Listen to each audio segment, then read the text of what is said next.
गोवा के हरे भरे खेतों और समुद्र तट के पास स्थित एक छोटे से अनाथालय आश्रमशिला साजरी का घर था। साजरी एक 18 वर्षीय लड़की, जिसकी आंखों में एक चमक थी जो जीवन की हर कड़वाहट को निगलने को तैयार थी।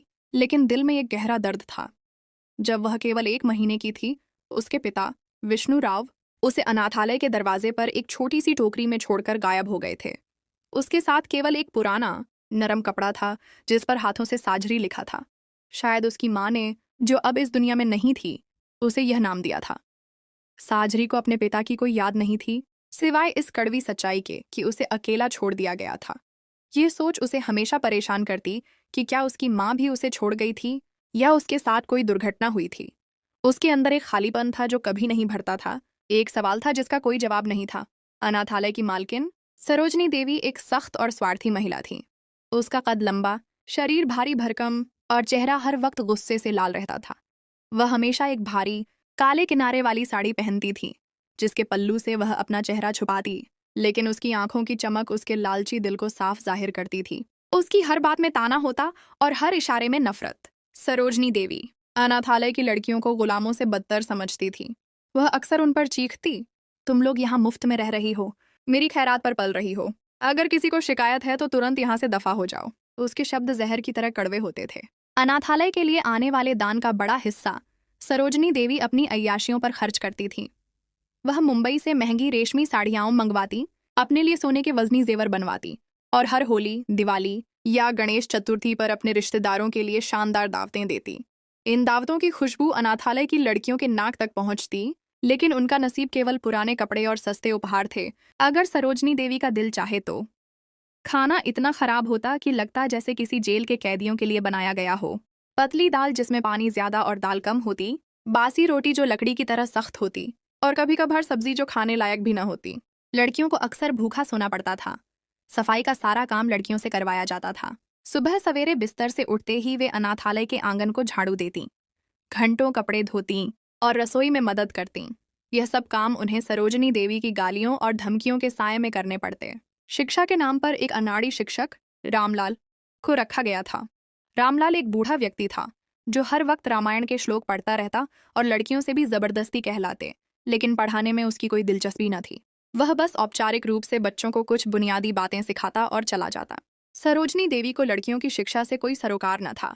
उसे बस वे फंड चाहिए थे जो शिक्षा के नाम पर सरकार और दानदाताओं से मिलते थे। साजरी एक बुद्धिमान लड़की थी। उसने अपनी मेहनत से कुछ बुनियादी शिक्षा प्राप्त की थी। किताबें जो अनाथालय की पुरानी दीमक लगी अलमारी में पड़ी थीं, उसने उन्हें रातों को छिपकर पढ़ा। एक छोटी सी मोमबत्ती की रोशनी में वह शब्दों को अपने अंदर सोखती। वह रामायण, महाभारत और गोवा की लोक कहानियों से बहुत प्रभावित थी। वह अक्सर सोचती कि एक दिन वह सीता की तरह मजबूत बनेगी, जो हर मुश्किल हालात में डटी रही, या द्रौपदी की तरह जिसने अपने हक के लिए आवाज उठाई। लेकिन उसकी जीवन की परिस्थितियों ने उसे कड़वा बना दिया था। वह पाखंड बर्दाश्त नहीं करती थी और हर बात का मुंह पर जवाब देती थी। उसकी इस आदत की वजह से सरोजनी देवी उससे खास तौर पर चिढ़ती थीं। उसे बदतमीज और सरकश कहकर पुकारती। साजरी की जिंदगी में एक ही सहारा था, उसकी दोस्त राधा। राधा एक नरम दिल, संवेदनशील और हंसमुख लड़की थी। उसका चेहरा गोल, आंखें बड़ी बड़ी और हमेशा एक अजीब सी मासूमियत लिए हुए, और बाल लंबे घने थे जो कमर तक आते थे। वह हमेशा एक साधारण सी नीली साड़ी पहनती थी जो उसे अनाथालय की एक पुरानी अलमारी से मिली थी। राधा एक कार दुर्घटना में अपने माँ बाप को खो चुकी थी। उसके चाचा गोविंद राव ने उसकी जायदाद हड़प कर उसे अनाथालय में छोड़ दिया था। राधा जब 7 साल की थी तब अनाथालय आई थी, एक टूटा हुआ खिलौना जिसकी कोई कीमत न थी। साजरी को वह दिन अच्छी तरह याद था जब राधा पहली बार अनाथालय आई। वह एक कोने में सिसकियां ले रही थी। उसका छोटा सा शरीर डर से कांप रहा था। सरोजनी देवी ने उस पर चीखते हुए कहा, रोना बंद करो, अब कोई तुम्हें लेने नहीं आएगा। यहाँ कोई तुम्हारे आंसू पोंछने वाला नहीं। साजरी को उसकी बात पर गुस्सा आया। वह उठकर राधा के पास गई, उसका छोटा सा हाथ पकड़ा और उसकी आंखों से आंसू साफ करते हुए कहा, राधा, अब तुम अकेली नहीं हो। मैं तुम्हारी दोस्त हूँ। मैं हमेशा तुम्हारी रक्षा करूंगी। लोगों पर भरोसा मत करो, क्योंकि वे केवल दुख देते हैं। ये शब्द एक समझौता बन गए, एक वादा जो उन दोनों ने हमेशा निभाया। उस दिन से साजरी और राधा की दोस्ती एक मजबूत रिश्ता बन गई। वे एक दूसरे के सुख दुख की साथी थीं। रातों को वे छिपकर बातें करतीं, दिन में काम के दौरान एक दूसरे का हाथ बटाती और सरोजनी देवी से छिपकर हंसती। हर दिवाली पर जब अनाथालय में एक छोटा सा मिट्टी का दिया जलाया जाता, वे दोनों मिलकर दुआ मांगती कि एक दिन वे इस जगह से निकल जाएंगी। राधा नरम दिल थी और हर किसी को दूसरा मौका देने पर यकीन रखती थी। उसकी आंखों में हमेशा एक उम्मीद की किरण होती, जबकि साझरी हर बात को शक की निगाह से देखती। लेकिन उनके अलग अलग स्वभाव के बावजूद उनकी दोस्ती गहरी थी, एक दूसरे के लिए पूर्ण। राधा साझरी की कड़वाहट को नरम करती और साझरी राधा की मासूमियत को वास्तविकता की दुनिया। एक दिन सुबह सवेरे, जब साझरी अनाथालय के आंगन में झाड़ू दे रही थी और सूरज की पहली किरणें जमीन पर पड़ रही थीं, राधा दौड़ती हुई आई। उसका चेहरा जोश से चमक रहा था और बोली, साझरी, सरोजनी देवी तुम्हें अपने कमरे में बुला रही हैं। मुझे लगता है कुछ बहुत अहम है। साझरी हैरान हुई। सरोजनी देवी से उसकी कई बार बहस हो चुकी थी। एक बार जब सरोजनी देवी ने साझरी पर आरोप लगाया कि उसने रसोई से चीनी चोरी की, साझरी ने साफ कह दिया, आप खुद सारा फंड चोरी करती हैं और हम पर आरोप लगाती हैं। आप खुद को देवी कहती हैं, लेकिन आपके हाथ गुनाहों से भरे हैं। इस बात पर सरोजनी देवी ने उसे जोर से थप्पड़ मारा था, लेकिन साझरी ने आंखें निकालकर उसे घूरा और कहा, दोबारा हाथ उठाया तो मैं सबको बता दूंगी कि आप हमारे फंड कहाँ खर्च करती हैं और किस तरह हमें गुलाम बनाए हुए हैं। उस दिन से सरोजनी देवी साझरी से खास तौर पर सतर्क रहती थीं। उसे पता था कि साझरी कुछ भी कर सकती है। साझरी मन ही मन सोच रही थी कि शायद फिर कोई नई डांट पड़ने वाली है। वह सरोजनी देवी के कमरे की तरफ बढ़ी, कदमों में एक अनिश्चित सी झिझक। कमरा एक पुराने हिंदू मंदिर के तर्ज पर बनाया गया था, जिसकी दीवारों पर गणेश और सरस्वती की तस्वीरें लगी थीं। कमरे के एक कोने में एक बड़ी सी पीतल की दीपम दीवार पर लगाई जाने वाली दिया जल रही थी, जिससे कमरे में एक रहस्यमय सी रोशनी फैली थी। लेकिन कमरे की आलीशान सजावट सरोजनी देवी की दौलत की गवाही देती थी, जो अनाथालय के फंड से प्राप्त की गई थी। दरवाजे पर दस्तक दी तो सरोजनी देवी ने अपनी भारी आवाज में कहा, अंदर आ जाओ। साझरी अंदर दाखिल हुई तो देखा कि सरोजनी देवी का मूड आज असाधारण रूप से खुशनुमा था। उसके चेहरे पर एक अजीब सी विकृत मुस्कान थी। वह एक लाल रेशमी साड़ी में सजी थी और उसके चेहरे पर एक कृत्रिम मुस्कान चिपकी हुई थी। कमरे में एक सोफे पर एक युवा, अर्जुन शर्मा, और उसके साथ एक महिला, श्वेता शर्मा, बैठी थी। अर्जुन एक सुंदर युवक था, जिसकी आंखों में एक अजीब सी गहराई थी, जैसे वह कुछ छुपा रहा हो। वह एक सफेद कढ़ाई वाला कुर्ता पायजामा पहने हुए था और उसके माथे पर एक छोटा सा तिलक लगा था। श्वेता एक साधारण लेकिन सुंदर हरे कॉटन की साड़ी में थी और उसके हाथों में सोने की चूड़ियां खनखना रही थीं, जिनकी आवाज कमरे में गूंज रही थी। सरोजनी देवी ने गले में खंखराते हुए परिचय करवाया, ये साझरी है। जब यह 1 महीने की थी, इसके पिता विष्णु राव इसे यहाँ छोड़कर चले गए थे। तब से हम इसे पाल रहे हैं, इसे सब कुछ दिया है। फिर उसने साझरी से कहा, ये अर्जुन और इसकी माँ श्वेता हैं। ये लोग एक अच्छा रिश्ता ढूंढ रहे हैं। इन्होंने सोचा कि अनाथालय की लड़कियां सादगी और पवित्रता की प्रतीक होती हैं। वे तुमसे मिलना चाहते हैं। सरोजनी देवी के लहजे में एक अजीब सी विजय थी, जैसे उसने कोई बहुत बड़ी डील कर ली हो। साझरी के दिल में एक अजीब सी हलचल हुई। वह सोचने लगी, यह क्या मजाक है? अनाथालय की लड़कियां मासूम? हम तो जिंदगी को उस नजरिए से देखते हैं जो बाहर की दुनिया वालों को कभी समझ नहीं आता। हमने कड़वाहट, फरेब और धोखा देखा है। साझरी एक कड़वे स्वभाव की लड़की थी। वह पाखंड बर्दाश्त नहीं करती थी। उसे लगा कि सरोजनी देवी ने जरूर कोई मोटी रकम ली होगी। शायद उसके लिए यह एक लाभदायक सौदा था। लेकिन वह चुप रही और अर्जुन और श्वेता के सवालों के जवाब देती रही। उसकी शिक्षा, उम्र और अनाथालय में गुजरे वक्त के बारे में। उसने अपने लहजे में सख्ती न आने दी। अर्जुन ने एक नरम आवाज में पूछा, साझरी, क्या तुमने कभी गोवा के समुद्र तट देखे हैं? वे कितने खूबसूरत होते हैं। साझरी ने कहा, नहीं, हमें यहाँ से बाहर जाने की अनुमति नहीं है, लेकिन मैंने समुद्र के बारे में किताबों में पढ़ा है, उसकी विशालता और गहराई के बारे में। श्वेता ने मुस्कुराकर कहा, हमारे घर से समुद्र का नज़ारा बहुत खूबसूरत है। तुम्हें वहां जरूर ले जाएंगे। तुम अपनी मर्जी से वहां जा सकोगी। उसके शब्दों में एक मिठास थी जो साझरी को अजीब लगी। सरोजनी देवी ने गर्व से कहा, इन्होंने कई लड़कियों की तस्वीरें देखी, लेकिन तुम्हें पसंद किया। अर्जुन तुमसे शादी करना चाहता है। साझरी के दिल में एक अजीब सी जंग छिड़ गई। एक तरफ वह इस अनाथालय से निकलना चाहती थी, अपनी पहचान बनाना चाहती थी, एक नई जिंदगी का आरंभ करना चाहती थी। दूसरी तरफ उसे शक था कि यह सब एक चाल है। उसका आंतरिक एहसास उसे धोखे की बू दे रहा था। लेकिन उसने सोचा कि यह उसकी जिंदगी से निकलने का एकमात्र अवसर हो सकता है, एक ऐसी खिड़की जो शायद फिर कभी न खुले। उसने मुस्कुराकर कहा, जी ठीक है, जैसे आप उचित समझें। उसके चेहरे पर एक ऐसा भाव था जिसे सरोजनी देवी समझ न सकी। सरोजनी देवी हैरान रह गई। उसकी आंखें हैरत से फैल गईं। वह साजरी को अच्छी तरह जानती थी, एक जिद्दी लड़की जो कभी इतनी आसानी से हामी नहीं भरती। उसका यह प्रतिक्रिया अप्रत्याशित था। जब अर्जुन और श्वेता चले गए, सरोजनी देवी ने साजरी से कहा, तुम इतनी आसानी से मान क्यों गई? तुम्हारे दिमाग में क्या चल रहा है? क्या तुमने कोई चाल चली है?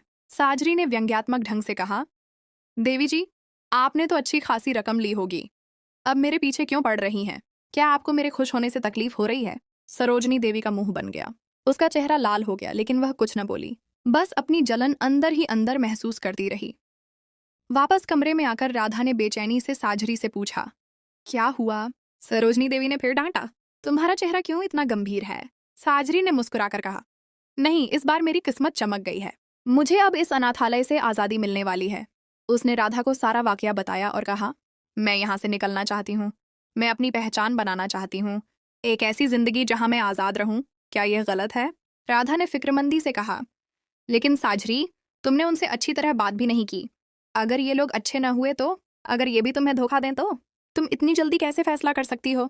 साजरी ने कहा, राधा, मैं तुम्हारी तरह डरपोक नहीं हूँ। अगर मैं ये मौका छोड़ दूंगी तो कभी यहाँ से निकल नहीं पाऊंगी। मैं इस कैद से आज़ाद होना चाहती हूँ, और फिक्र न करो, मैं तुम्हें भी यहाँ से निकाल लाऊंगी। मैंने तुम्हें वादा किया था कि मैं हमेशा तुम्हारी रक्षा करूंगी। एक दिन हम दोनों इस अनाथालय से आज़ाद होंगे। उसकी आवाज़ में दृढ़ता थी। अनाथालय की बाकी लड़कियों को जब यह बात पता चली तो माहौल में एक अजीब सी हलचल मच गई। कुछ ईर्ष्या से जलने लगीं, खासकर वे लड़कियां जो खुद अपनी किस्मत से निराश थीं। कुछ लड़कियां जैसे मंजू और प्रीति फुसफुसा रही थीं, देखो, साजरी को कैसा अच्छा रिश्ता मिल गया, हम तो यहाँ मर जाएंगे, किसी को हमारी परवाह नहीं। कुछ लड़कियां जिज्ञासा के मारे साजरी के पास आईं और पूछने लगीं, अर्जुन कैसा है? क्या वह वाकई खूबसूरत है? क्या तुम खुश हो? साजरी ने सबको नजरअंदाज किया और अपने सपनों की दुनिया में खो गई। वह सोच रही थी कि वह यहाँ से निकलकर सबसे पहले क्या करेगी। वह गोवा के समुद्र तट देखना चाहती थी, समुद्र की लहरों को महसूस करना चाहती थी, अपनी शिक्षा पूर्ण करना चाहती थी, और सबसे बढ़कर वह अपनी दोस्त राधा को इस नरक से निकालना चाहती थी, उसे एक नई जिंदगी देना चाहती थी। लेकिन एक बात उसके दिल में पत्थर की तरह जम गई थी। वह अपने पिता विष्णु राव से कभी नहीं मिलना चाहती थी। उसके लिए उसका बाप बरसों पहले मर चुका था, जब उसने उसे आश्रम के दरवाजे पर छोड़ दिया था। राधा ने एक बार कहा था, साजरी, अगर तुम्हारा बाप वापस आए तो उसे एक मौका देना, शायद उसके पास कोई वजह हो।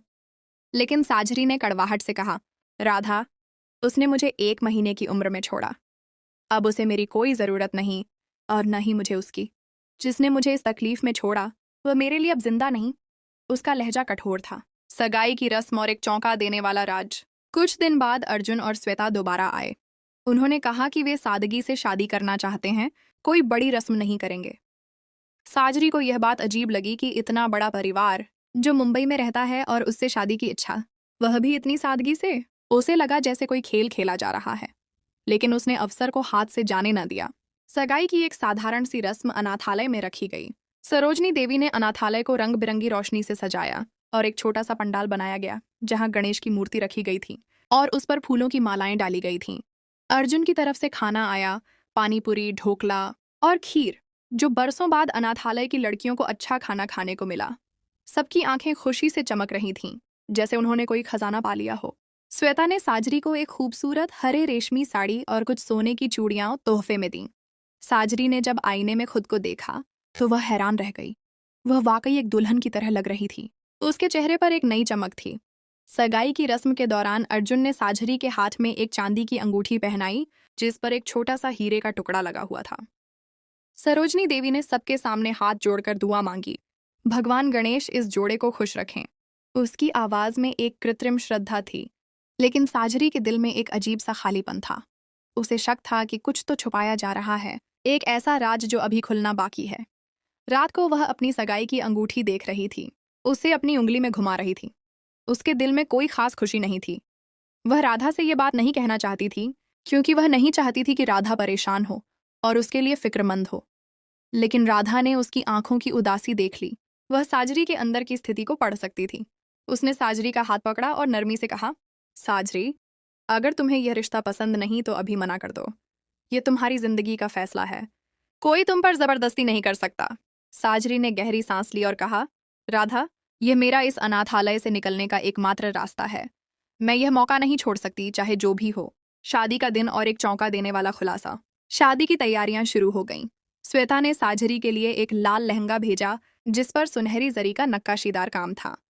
साझरी को दुल्हन की तरह सजाया गया।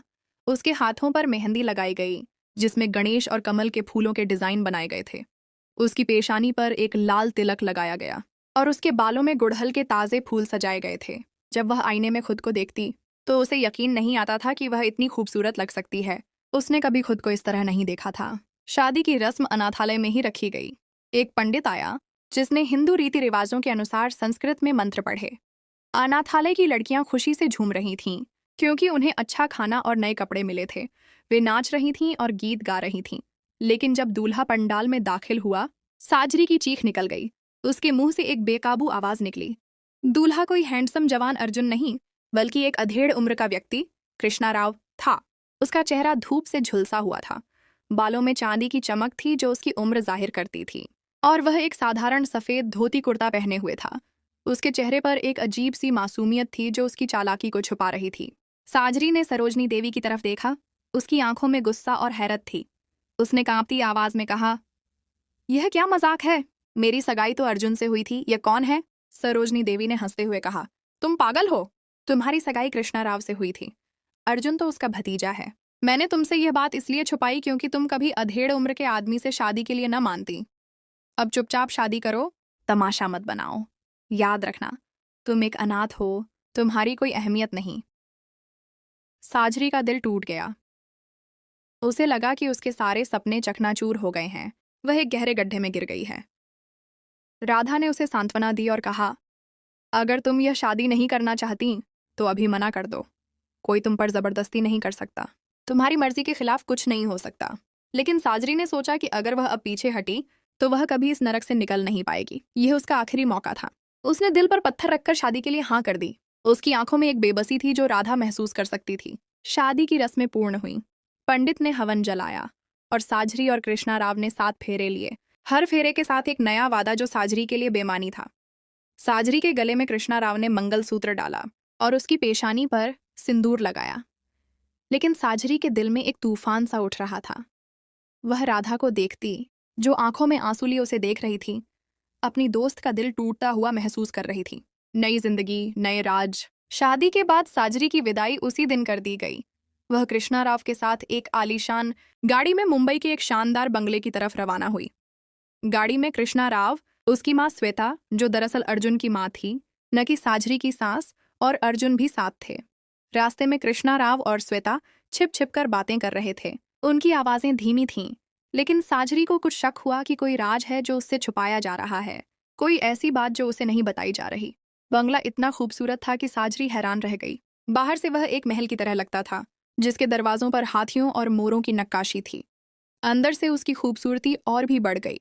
दीवारों पर राजस्थानी पेंटिंग, मार्बल का चमकता हुआ फर्श और एक बड़ा सा झूमर जो रात को सितारों की तरह चमकता था। लेकिन वहां मौजूद लोगों की फुसफुसाहटें और अजीब नजरें साजरी को परेशान कर रही थीं। उसे लगा जैसे हर कोई उसे देख रहा है, उसके बारे में बातें कर रहा है। उसे एक सोफे पर बैठाया गया और वीडियो और तस्वीरों का सत्र शुरू हुआ। साजरी बोर हो रही थी और थक चुकी थी। एक तो वह कृष्णा राव के साथ तस्वीरें बनवाने के मूड में नहीं थी, और दूसरा वह बहुत थक चुकी थी। उसका मन कई सवालों से घिरा हुआ था। रात को जब वह अपने कमरे में गई तो उसने अपने आप से कहा, साजरी, अब तुमने ये जिंदगी कबूल कर ली है। अब इसे जीना सीखो, इसमें अपनी खुशियां तलाश करो। जब कृष्णा राव कमरे में आया, साजरी ने उसे गौर से देखा। वह अधेड़ उम्र का जरूर था, लेकिन उसके लहजे में एक अजीब सी नरमी थी। वह बहुत शालीनता से बात कर रहा था। उसने साजरी से कहा, मैं जानता हूं कि यह सब तुम्हारे लिए अचानक हुआ है। तुम पर शायद बहुत बोझ है, लेकिन मैं तुमसे वादा करता हूं कि मैं तुम्हारी हर तरह से रक्षा करूंगा और तुम्हें कभी कोई तकलीफ नहीं पहुंचने दूंगा। मैं तुम्हें एक अच्छी जिंदगी दूंगा। साजरी की पहली रात आश्चर्यजनक रूप से अच्छी गुजरी। उसने सोचा कि शायद वह कृष्णा राव के बारे में गलत सोच रही थी। शायद वह एक अच्छा इंसान है। एक अप्रत्याशित मुलाकात और एक कड़वी सच्चाई। कुछ दिन बाद साजरी अपने पति की अनुमति से अनाथालय गई ताकि राधा से मिल सके। राधा उसे देखकर बहुत खुश हुई। उसने साजरी को गले लगा लिया और उसकी आंखों में चमक थी। साजरी ने उसे बताया कि उसकी जिंदगी अच्छी गुजर रही है। कृष्णा राव एक अच्छा इंसान था और उसे अब उससे प्यार होने लगा था, या कम से कम वह उसके साथ रहना सीख गई थी। राधा ने गहरी सांस ली और कहा, साजरी, तुम खुश हो?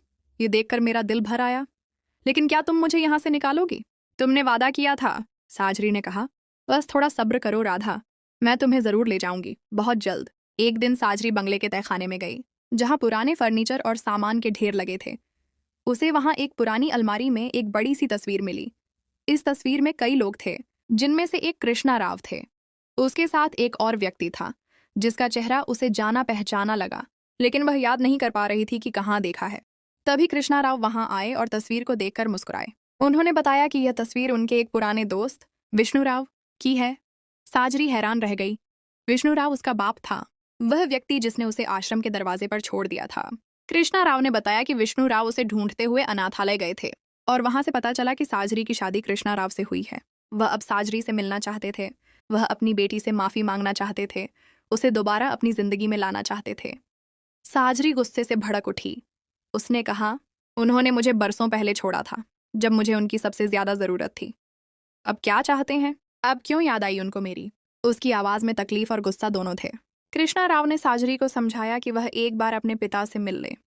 साजरी, शायद उनकी कोई मजबूरी रही होगी, एक बार सुन तो लो उनकी बात।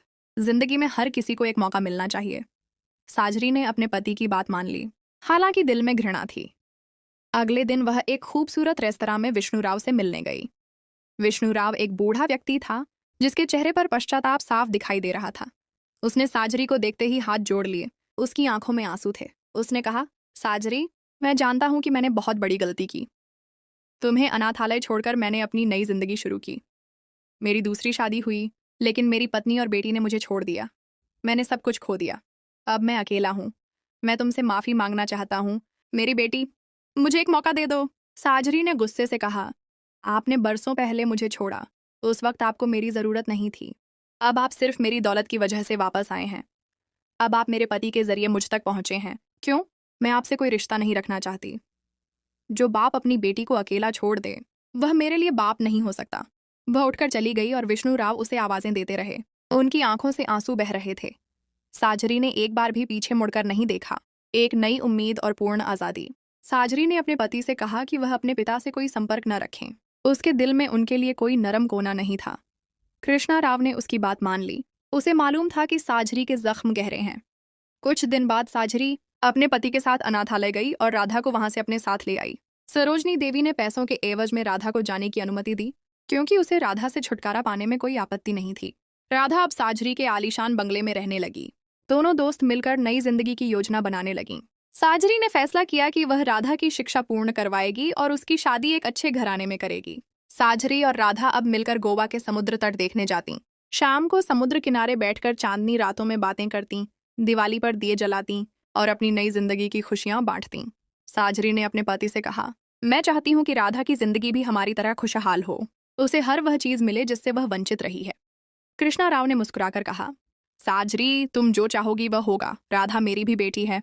कृष्णा राव ने अपनी प्रॉपर्टी में राधा को भी हिस्सा दिया, ताकि वह आत्मनिर्भर हो सके। साजरी ने अपनी शिक्षा पूर्ण की और अपनी मर्जी से एक सामाजिक कार्यकर्ता के तौर पर काम करना शुरू किया, जिसका उद्देश्य अनाथ बच्चों के लिए बेहतर सुविधाएं प्रदान करना था। उसने आश्रमशीला जैसी जगहों में सुधार लाने की कोशिश की, ताकि कोई और साजरी जैसी लड़की उन हालात से न गुजरे। सरोजनी देवी का अनाथालय सरकारी निगरानी में ले लिया गया और उसके गुनाहों का हिसाब लिया गया। नया मोड़। कृष्णा राव का अतीत और एक पुराना कर्ज। साजरी की जिंदगी अब अपेक्षाकृत शांत थी, लेकिन उसके मन में अब भी अर्जुन और श्वेता का किरदार और कृष्णा राव की उससे शादी की वजह एक पहेली की तरह उलझा हुआ था। उसे महसूस होता था कि कृष्णा राव के साथ अर्जुन और श्वेता की उपस्थिति में कुछ गहरा रहस्य है। एक दिन कृष्णा राव की एक पुरानी डायरी उसके हाथ लगी। वह उसे खोलकर पढ़ने लगी। डायरी में कृष्णा राव के जवानी के दिनों की बातें थीं। उसे पता चला कि विष्णु राव, साजरी का बाप, कृष्णा राव का बचपन का दोस्त था और दोनों ने मिलकर एक छोटा कारोबार शुरू किया था। कारोबार में बहुत नुकसान हुआ और विष्णु राव ने कृष्णा राव से एक बड़ी रकम उधार ली थी। यह रकम इतनी बड़ी थी कि कृष्णा राव का अपना घर भी गिरवी रख दिया गया था। विष्णु राव ने यह वादा किया था कि वह रकम वापस करेगा, लेकिन फिर वह अचानक गायब हो गया और विष्णु राव के गायब होने के बाद कृष्णा राव को गंभीर वित्तीय कठिनाइयों का सामना करना पड़ा। उसके परिवार की इज्जत दांव पर लग गई थी। इसी दौरान साजरी को अनाथालय छोड़ने का वाकया भी पेश आया। कृष्णा राव ने कई साल तक इस कर्ज की अदायगी के लिए मेहनत की। उसने अर्जुन और श्वेता की मदद से दोबारा कारोबार शुरू किया और सफलता प्राप्त की। डायरी में लिखा था कि जब कृष्णा राव को अपनी शादी के लिए एक सीधी सादी लड़की की तलाश थी तो सरोजनी देवी ने साजरी की तस्वीर उन्हें दिखा दी। कृष्णा राव ने साजरी को पहचान लिया कि यह उसके दोस्त विष्णु राव की बेटी है। उसने सोचा कि साजरी से शादी करके वह न केवल अपने दोस्त की बेटी की मदद कर सकता है बल्कि विष्णु राव के कर्ज का बोझ भी हल्का कर सकता है, क्योंकि विष्णु राव ने उस वक्त कृष्णा राव का घर भी गिरवी रखवाया था। अर्जुन को सिर्फ सामने लाया गया था ताकि साजरी शादी के लिए राजी हो जाए। कृष्णा राव ने यह सब इसलिए किया था कि वह साजरी को इस अनाथालय की जिंदगी से निकालना चाहता था और उसे एक अच्छा भविष्य देना चाहता था। उसने सोचा कि अगर साजरी को असली बात बताई जाती तो शायद वह कभी राजी न होती। उसका उद्देश्य नेक था मगर तरीका गलत। साजरी को यह सब पढ़कर गंभीर झटका लगा। वह गुस्से और दुख के मिले जुले जज्बातों का शिकार हुई। उसे यह भी एहसास हुआ कि कृष्णा राव ने उसके साथ ईमानदारी भरा रवैया अपनाया था, लेकिन इस राज्य ने उसे परेशान कर दिया था। उसने कृष्णा राव का सामना किया और पूछा कि उसने उसे सच क्यों नहीं बताया। कृष्णा राव ने माफी मांगी और कहा कि वह उसे तकलीफ नहीं देना चाहता था और उसे डर था कि वह शादी से इनकार कर देगी। एक नया किरदार, अनाथालय का एक पुराना कर्मचारी शंकर। इसी दौरान साजरी ने अपने अनाथालय के लिए सुधारों के काम में और अधिक हिस्सा लेना शुरू किया। एक दिन उसकी मुलाकात अनाथालय के एक पुराने कर्मचारी शंकर से हुई जो अब बूढ़ा हो चुका था और अनाथालय से सेवानिवृत्त हो चुका था। शंकर ने अपनी जवानी अनाथालय की सेवा में गुजारी थी और उसे सरोजनी देवी की भ्रष्टाचार का बखूबी ज्ञान था। वह एक ईमानदार और सादे दिल का व्यक्ति था। शंकर ने साजरी को कुछ और चौंका देने वाले तथ्य बताए। उसने कहा कि सरोजनी देवी विष्णु राव को अच्छी तरह जानती थी और जब साजरी को अनाथालय में छोड़ा गया था तो उसने विष्णु राव से एक बड़ी रकम ली थी ताकि उसे गुप्त रूप से रखा जा सके।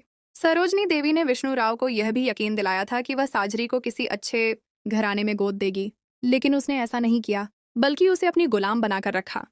शंकर ने यह भी बताया कि सरोजनी देवी अक्सर अनाथालय के फंड से अपनी जायदाद खरीदती थीं। शंकर के पास सरोजनी देवी के खिलाफ कई सबूत भी थे, जिनमें पुराने रजिस्टर और कुछ गुप्त पत्र शामिल थे जो दानदाताओं ने लिखे थे और जिनका सरोजनी देवी ने कभी जवाब नहीं दिया। शंकर ने यह भी खुलासा किया कि विष्णु राव ने कई बार साजरी को ढूंढने की कोशिश की थी, लेकिन सरोजनी देवी ने उसे गुमराह किया और बताया कि साजरी को किसी दूसरे शहर में गोद दे दिया गया है। विष्णु राव को यह भी नहीं मालूम था कि कृष्णा राव और साजरी की शादी हो चुकी है। साजरी इन खुलासों से और अधिक सदमे में चली गई। उसे एहसास हुआ कि उसके बाप की बेवफाई के पीछे सरोजनी देवी की साजिश का भी हाथ था। उसने फैसला किया कि वह सरोजनी देवी को उसके गुनाहों की सजा दिलवाकर रहेगी। कृष्णा राव और राधा ने उसका भरपूर साथ दिया। न्याय की लड़ाई और एक नई शुरुआत। साजरी ने शंकर के दिए गए सबूतों के साथ सरकार और मानवाधिकार संगठनों से संपर्क किया। उसने सरोजनी देवी की भ्रष्टाचार, अनाथालय में बच्चों से होने वाली बदसलूकी और फंड में गबन का पर्दाफाश किया। मीडिया ने इस खबर को हाथों हाथ लिया और आश्रमशीला में होने वाली ज्यादतियों पर जनता में गंभीर रोष पाया गया। मामले की सुनवाई शुरू हुई, जिसमें साजरी, राधा और शंकर ने अहम गवाहियां दी। सरोजनी देवी ने अपनी सफाई में कई झूठ बोले और साझरी पर झूठे आरोप लगाए, लेकिन शंकर के मजबूत सबूतों और साझरी की दृढ़ता के सामने वह बेबस हो गई। अदालत ने सरोजनी देवी को दोषी करार दिया और उसे लंबी कैद की सजा सुनाई। अनाथालय को सरकारी हिरासत में ले लिया गया और एक नए बोर्ड के तहत उसे दोबारा सक्रिय किया गया, जहां बच्चों की भलाई को प्राथमिकता दी जाने लगी। साजरी ने इस नए अनाथालय के प्रबंधन में भी अहम भूमिका निभाई, खासकर बच्चों की शिक्षा और स्वास्थ्य पर ध्यान दिया। राधा भी उसके साथ मिलकर काम करने लगी। कृष्णा राव ने अनाथालय के लिए वित्तीय सहायता प्रदान की और विष्णु राव के कर्ज का मामला भी पूर्ण रूप से समाप्त कर दिया। इन सभी घटनाओं के बाद साजरी ने अपने पिता विष्णु राव से दोबारा मुलाकात की, लेकिन इस बार उसकी सोच बदली हुई थी। उसे मालूम था कि उसके पिता ने गलती की थी, लेकिन उसे यह भी एहसास हुआ कि सरोजनी देवी की साजिश ने उन्हें गुमराह किया था। विष्णु राव ने एक बार फिर साजरी से माफी मांगी। इस बार वह आंसुओं से भीगा हुआ था और उसकी आवाज में सच्ची पश्चाताप था। साजरी ने उन्हें माफ कर दिया, लेकिन पूर्ण रिश्ता बहाल नहीं किया। उसने उन्हें एक मौका दिया कि वे अपनी बाकी जिंदगी बेहतर ढंग से गुजारें, लेकिन अतीत के घाव पूरी तरह ठीक नहीं हो सकते थे। साजरी और कृष्णा राव की वैवाहिक जिंदगी और मजबूत हो गई। साजरी ने कृष्णा राव को उसकी सच्चाई बताने पर माफ कर दिया, क्योंकि उसने देखा कि कृष्णा राव का उद्देश्य उसे खुश रखना और उसे एक अच्छी जिंदगी देना था। राधा ने भी अपनी शिक्षा पूर्ण की और एक दिन उसकी शादी कृष्णा राव के भतीजे अर्जुन से हो गई, जिससे उसकी बहुत पहले सगाई हुई थी। अर्जुन एक सच्चा और नेक दिल इंसान साबित हुआ। साजरी की कहानी हिम्मत, दोस्ती और खुद पर भरोसे की कहानी है। उसने साबित किया कि जिंदगी के मुश्किल हालात से निकलकर भी एक बेहतर भविष्य बनाया जा सकता है और अतीत की कड़वाहटों को भुलाकर आगे बढ़ा जा सकता है। हिंदू संस्कृति के रंगों से सजी यह कहानी हर उस व्यक्ति के लिए एक संदेश है जो जिंदगी में मुश्किलों का सामना कर रहा है। कभी हिम्मत न हारें, क्योंकि हर रात के बाद एक नया सूरज उगता है और हर अंधेरे के बाद रोशनी की एक किरण जरूर फूटती है। साजरी ने न केवल अपनी जिंदगी को बदला बल्कि अपनी दोस्त की जिंदगी को भी एक नया मोड़ दिया। उसकी कहानी अब एक उम्मीद की प्रतीक बन चुकी थी, एक ऐसी कहानी जो गोवा की हवाओं में गूंजती थी।